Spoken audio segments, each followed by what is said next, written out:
Thank you for joining me on this virtual field trip. And remind me to get you an updated photo that actually shows how much gray is in my beard now. I can add some color to it next time if you want. I think I just need to really update that photo. But Okay. that's okay. Memories being what they are. Yes.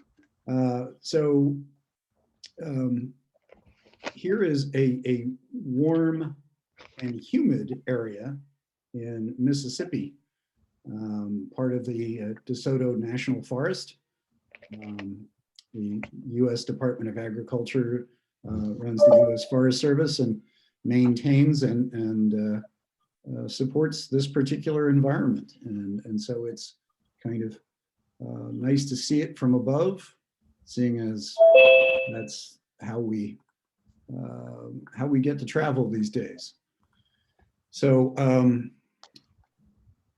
this is all because of a news story which I picked up while just checking out what I'm looking for is basically interesting stories about trees that are in the news. And it turns out that there is this restoration project for this particular pine tree, which also creates a unique ecosystem underneath it.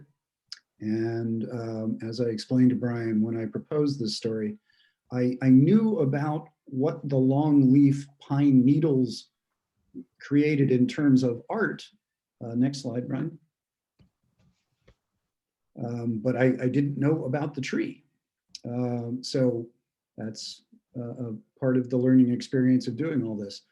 So the upshot is there's a long history of these trees covering a large swath of the southeast United States, from Virginia down to Texas.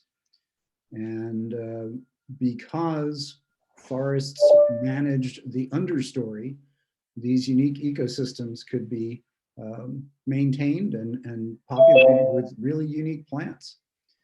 But of course, humans doing what humans do, a lot of logging and clear cutting had largely eliminated longleaf pines and also their grasslands, where all these plants and animal species flourished. So finally, in these 9 coastal states, they're trying to bring them back, not just for their art, their ability to support indigenous art, but also because they are supporting all these different plants and animals that are literally found nowhere else. So they are now up to about 7,300 square miles, 1,900 square kilometers, with a quarter of that expansion since 2010. So this is something that's really kind of taking off. There's all sorts of nonprofit entities and government entities trying to support this, including the Forest Service, rescuing the longleaf from the dustbin, as it were. It's a positive story, which one of the reasons I like it. Note how much more area there needs to be restored, in contrast to what the original 1700s estimates were, is quite striking. It's orders of magnitude. And if you notice the elevation of the first image that I showed from Google Earth Pro, the elevation was given as 0. So I'm guessing that is one of the areas that was too wet to farm, thus becoming a national forest. But also fire suppression efforts played a role in the longleaf pine's decline, because fires are critical to getting the seeds to sprout and also to encourage their growth. So this is one of the awkward intersections between ecosystems that require fire and the people nearby who would not like to breathe the smoke or be threatened by the flames. So this is a balancing act. But it's crucial. Otherwise, other plants will outcompete and block the sun from the seedlings grasses, the wildflowers, the unique aspects of the ecosystem. Next slide, Brian.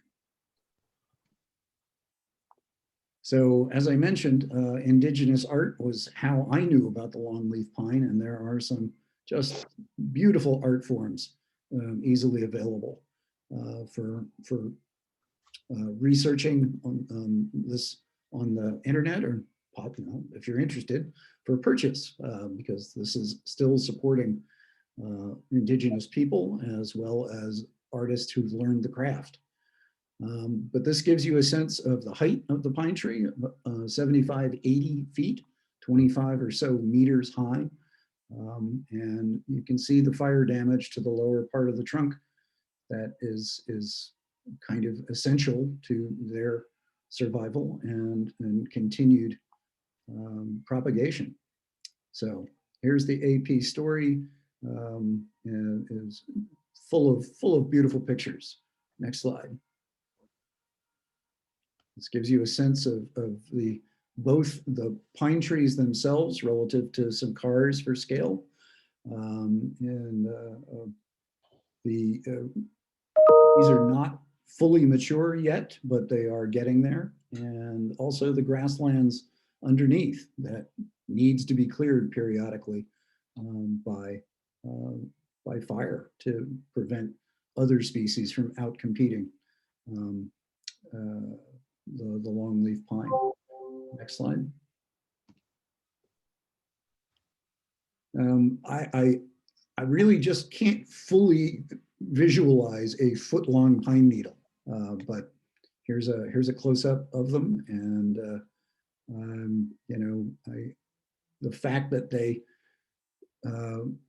don't degrade is one of the reasons that the grassland and the ecosystem underneath them is so unique.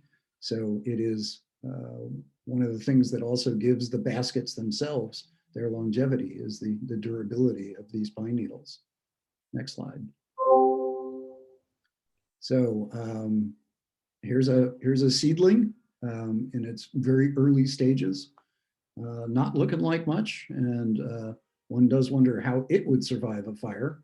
But the upshot is that there's a method to how these plants have adapted to their ecosystem, and it's really nice to see humans taking an interest in bringing them back. Next slide. Gives you a good sense of the geometry of a tree and how globe trees would be able to get a good estimate of the tree height if they were out in this area taking field data. And it's also cool to think about all the kinds of plants and animals that are growing in the shade of these trees. So next slide. 900 plant species found nowhere else in the Southeast USA, and I'm getting the impression from the rangers scratching his face that some of those include insects that bite. But there's just an illustration of one of the species, the gallberry, which is a plant that I was not familiar with at all. And this is looks like a nice day out there in Mississippi. So there's another web link there that gives you some more insight on the threatened and endangered species that grow only in this particular ecosystem. Next slide. Here's the map that I promised. So you can see from the stars, that's where the forests are being actively restored, but you can also see by the historical range in kind of pale green how much of the Southeast United States that they covered at one time. And I guess it's going to take a while, and we'll see how far people can get. But this is just a reminder of the kind of change that can be induced by human activity. It's kind of dramatic.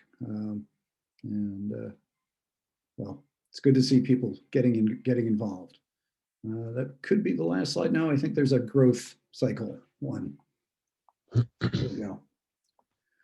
So longleaf tree life stages from the Longleaf Alliance. Things are not to scale, but the seedling stage to the grass stage to the bottle brush stage to the sapling, where I guess by that point it can begin to resist fire more easily, and to the mature stage.